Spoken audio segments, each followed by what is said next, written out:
Guys, my name is Vibha Joshi and आज हम सीखेंगे क्लास 9th का मैथ्स का chapter number first number system की एक्सरसाइज 1.2। हमने प्रीवियस वीडियो में 1.1 कंप्लीट करवा दी थी और इंट्रोडक्शन भी मैंने करवा दिया है, राइट, ये चैप्टर्स का। अभी हम करते हैं 1.2 का क्वेश्चन नंबर 1। उसमें है ट्रू एंड फॉल्स, ट्रू और फॉल्स, और उसका आपको रीजन भी बताना है कि क्यों वो फॉल्स है और या तो वो ट्रू है, राइट। यहाँ पे क्वेश्चंस है, every irrational number is a real number. Questions क्या है यहाँ पे? एवरी इरेशनल नंबर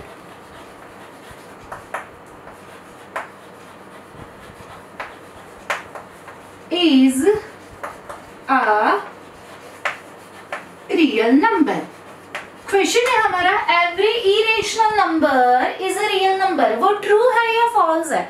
अभी आपको बच्चों ये पता है कि रियल नंबर किसे कहते हैं, रियल नंबर में कौन से नंबर्स आते हैं? तो रियल नंबर में rational numbers plus irrational numbers equal to real numbers and real numbers is denoted by R. याद रखना, रियल नंबर्स जो है वो आर से डिनोटेड करते हैं एंड रियल नंबर्स किसे कहते हैं? जिसमें रेशनल नंबर्स भी इंक्लूड होते हैं एंड इरेशनल नंबर्स भी इंक्लूड होते हैं। तो यहाँ पे क्वेश्चन ऐसा है कि every irrational number is a real numbers, से यस, से ट्रू, बिकॉज मैंने अभी आपको समझाया कि रियल नंबर्स में रेशनल नंबर्स भी होते हैं एंड इरेशनल नंबर्स भी होते हैं। अभी यहाँ पे question 2, every point on the number line, every point on the number line is of the form of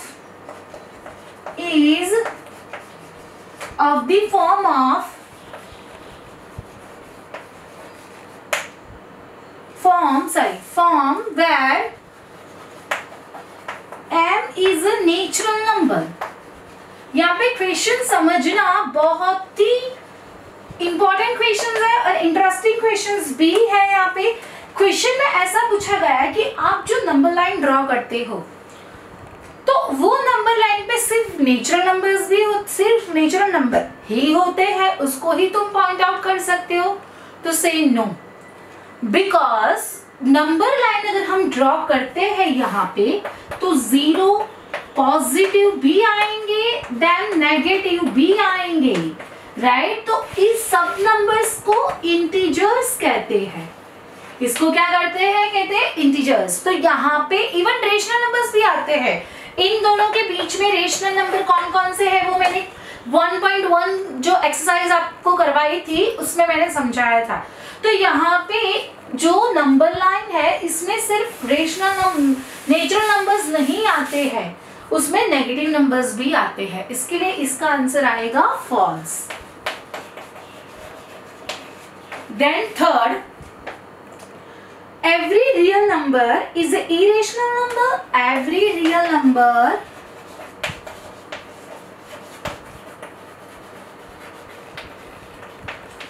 is an irrational numbers.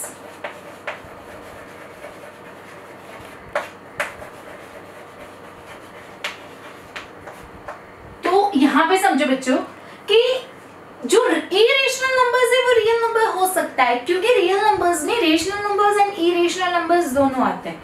But every irrational numbers real number हो सकते हैं? नहीं, क्योंकि अगर रेशनल नंबर रियल नंबर्स में rational numbers आते हैं तो वो P/Q फॉर्म में होने चाहिए, then Q not equal to 0, इसको कहते हैं रेशनल नंबर्स, राइट। तो यहाँ पे इसका आंसर आएगा फॉल्स। क्यों फॉल्स आएगा? क्योंकि रियल नंबर्स में रेशनल नंबर्स भी ऐड होते हैं, राइट। सिर्फ इरेशनल नंबर्स नहीं होते हैं, इरेशनल नंबर्स रियल नंबर्स है but real numbers irrational numbers नहीं है, बिकॉज रियल नंबर्स में रेशनल नंबर्स भी आते हैं एंड इरेशनल नंबर्स भी आते हैं। यहाँ पे हमारा क्वेश्चन नंबर 1 जो है वो कंप्लीट होता है। अब हम करेंगे question number 2।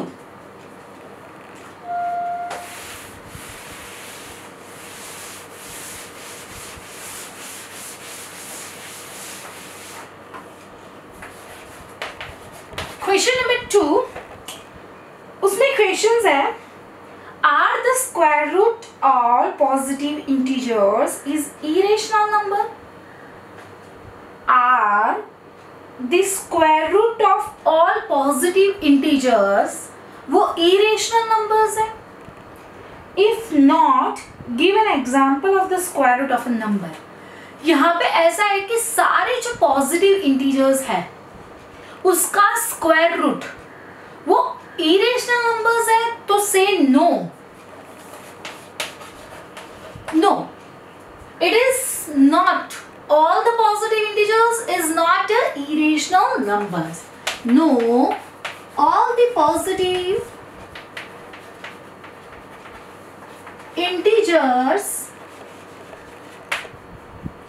of square root not irrational numbers. क्यों? अभी मैं आपको समझाती हूँ। यहाँ पे बच्चों ये देखो कि जैसे कि मैं यहाँ पे लिख रही हूँ 5, तो ये इरेशनल नंबर्स है। क्यों? क्योंकि ये किसी का स्क्वायर नहीं है, राइट? तो ये है इरेशनल नंबर्स। अभी यहाँ पे मैं उसकी जगह लिखती हूँ 4, तो 4 किसका स्क्वायर है? 2, तो ये है इरेशनल नंबर। यहाँ पे बच्चों देखो, ये भी पॉजिटिव इंटीजर्स है, ये भी पॉजिटिव इंटीजर्स है, बट सारे पॉजिटिव इंटीजर्स का स्क्वायर रूट क्या इरेशनल नंबर्स होता है? से नो, राइट? क्योंकि वो रेशनल नंबर्स भी हो सकता है। तो यहाँ पे इसका आंसर आएगा नो। इसका एग्जांपल आप कोई भी लिख सकते हो, जैसे कि ये वाला लिखते हैं कि अगर मैं रूट 4 का करती हूँ तो 2 आता है, क्योंकि 4 है वो 2 का स्क्वायर है, राइट? तो वो रेशनल नंबर्स है। ओके, तो यहाँ पे आएगा नो। अभी हम करते हैं क्वेश्चन नंबर 2। हमारा क्वेश्चन नंबर 3, हमारा क्वेश्चन नंबर 2 यहाँ पे कंप्लीट होता है। और ये जो क्वेश्चन नंबर 3 है बच्चों, it is very most important questions. याद रखना, ये जो क्वेश्चन नंबर 3 है वो बहुत ही इंपॉर्टेंट है, और वो 110% आपके स्कूल की जो एग्जाम होगी उसमें आएगा ही। सिर्फ डिजिट अगर चेंज हो सकते हैं, बट किस तरह से आपको यहाँ पे शो करना है, किस हिसाब से करना है, मैं यहाँ पे आपको बता के सिखा रही हूँ। ओके, तो थोड़ा ध्यान से समझना, ध्यान से करना। It is very most important questions, वो आपको एग्जाम में आएगा ही। यहाँ पे क्वेश्चन नंबर 3 जो है उसमें ऐसा है, so how can root 5 can be represented on the number line? So how can root 5 can be presented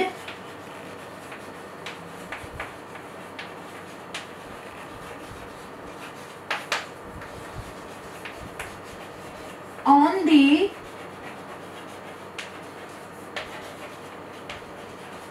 the number line, right? अभी यहाँ पे ऐसा है कि रूट 5 को किस तरह से रिप्रेजेंट करते हैं ऑन द नंबर लाइन। अभी हम पहले, सबसे पहले यहाँ पे नंबर लाइन ड्रॉ कर लेते हैं।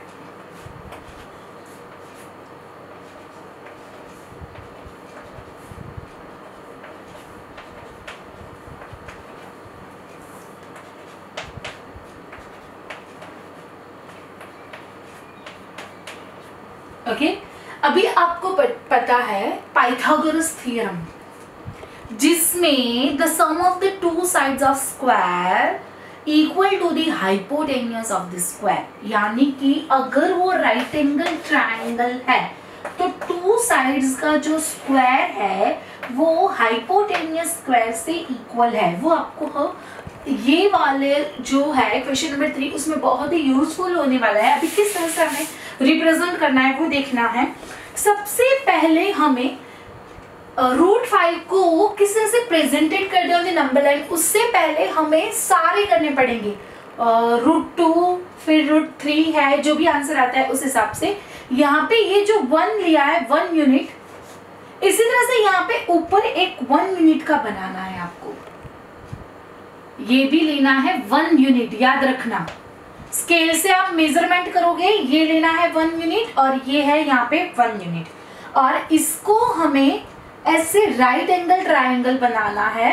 यहाँ पे हमें लेना है B और यहाँ पे हमें लेना है A, मतलब ये राइट एंगल ट्रायंगल बन गया, राइट। अभी ये जो है वो 1 यूनिट है, मतलब ये डिस्टेंस 1 यूनिट का और ये भी है 1 यूनिट का। ये दो साइड हो गई हमारी, 2 साइड्स ऑफ स्क्वायर। अभी यहाँ पे मुझे ये हाइपोटेन्यूज का फाइंड करना हो तो मैं कैसे फाइंड कर सकती हूँ?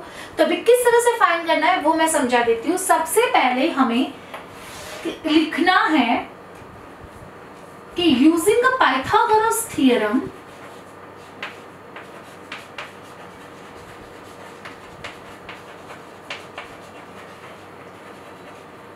using a Pythagoras theorem, two sides of square, the sum of the two sides मतलब AB and OA। तो मैं ऐसा लिख सकती हूँ यहाँ पे OA square plus AB square equal to OB square. अभी बच्चों मुझे ये बताओ कि OA कितना है?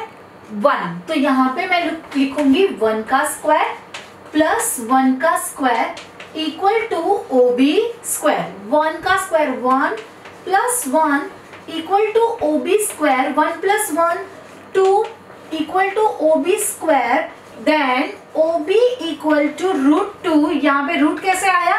ये जो स्क्वायर है इक्वल टू के इस साइड जाता है तो वो रूट हो जाता है, ओके। तो यहाँ पे जो OB है वो क्या आ गया? रूट। क्या आ गया? रूट। अभी मुझे √2 हमें मिल गया। अभी यहाँ पे ये आपको लेना है 1 यूनिट, राइट। और ये यहाँ पे ट्रायंगल बन गया, दूसरा भी ट्रायंगल बन गया। याद रखना यहाँ पे 1 यूनिट लेना है।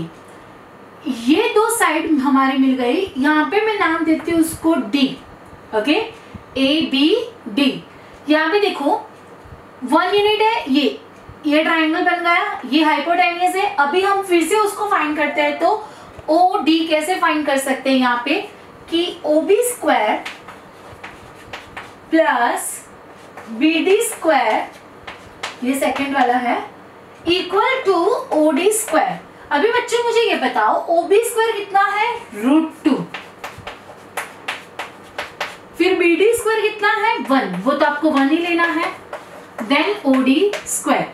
कोई भी रूट का स्क्वायर करते हैं तो आंसर आता है वही का वही नंबर, यानी कि √2 का स्क्वायर करते हैं तो यहाँ पे आता है 2 + 1, यहाँ पे आता है 3 equal to OD square, then √3 equal to OD square, sorry OD equal to √3। यहाँ पे OD आया √3, हमें √5 लेना है, ओके। फिर से हमें ये लेना है 1 यूनिट और यहाँ पे नाम दे देंगे A। फिर से हमें ट्रायंगल बन गया और इसका भी फाइंड करना है। अभी कैसे फाइंड करेंगे?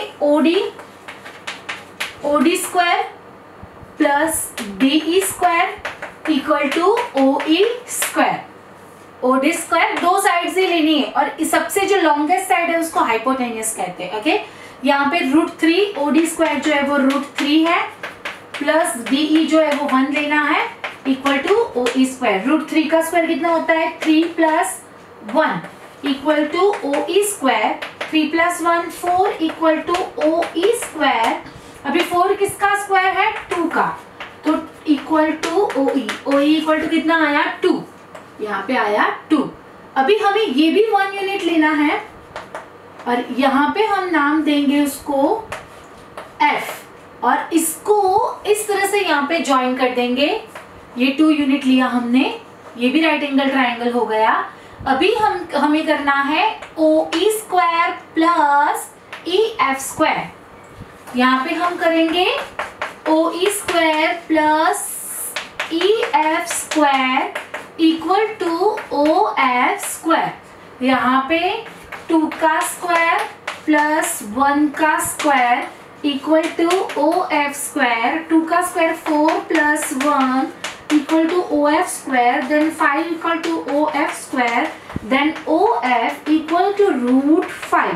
आ गया हमारा √5, राइट। अभी यहाँ पे प्रोटेक्टर को यूज करके फिर बाद में प्रोटेक्टर्स एंड राउंडर्स के साथ हमें ये जो √5 है वो हमें पहले सबसे पहले मिल गया है, जो हमें रिप्रेजेंट करना था on the number line, right. फिर हमें यहाँ पे ऐसे आर्क ड्रॉ करके यहाँ पे ऐसे आर्क बनाना है, राइट। अभी हाउ टू शो कैसे करना है, √5 को इस तरह से कोई भी नंबर्स हो, राइट, उसको हम कर सकते हैं, इसको डायरेक्टली भी कर सकते हैं, बट ये फर्स्ट वाला क्वेश्चन था, क्वेश्चन नंबर 3 जो था, √5 को किस तरह से रिप्रेजेंट करते हैं ऑन द नंबर लाइन, वो मैंने आपको 1 by 1 स्टेप करके सिखाया। इसको हमें डायरेक्ट कैसे करना है मैं आपको समझाती हूँ।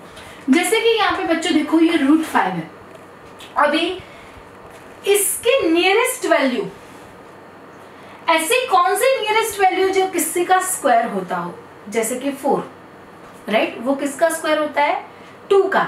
तो यहाँ पे आपको एक 2 यूनिट लेना है और एक लेना है 1 यूनिट, फिर आपको डायरेक्ट ड्रॉ करना है। इस तरह से भी डायरेक्ट कर सकता है, समझ में आया।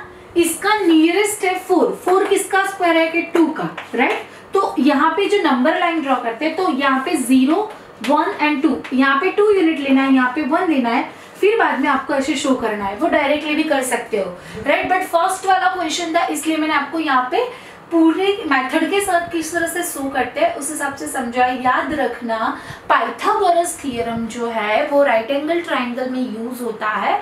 उसका जो रूल्स है, the sum of the 2 equal sides का जो स्क्वायर है, right, the sum of the square of 2 sides equal to the hypotenuse of the square। यहाँ पे इस तरह से उसका रूल्स है और वो मैंने आपको समझाया किस तरह से करना है। It is very most IMP questions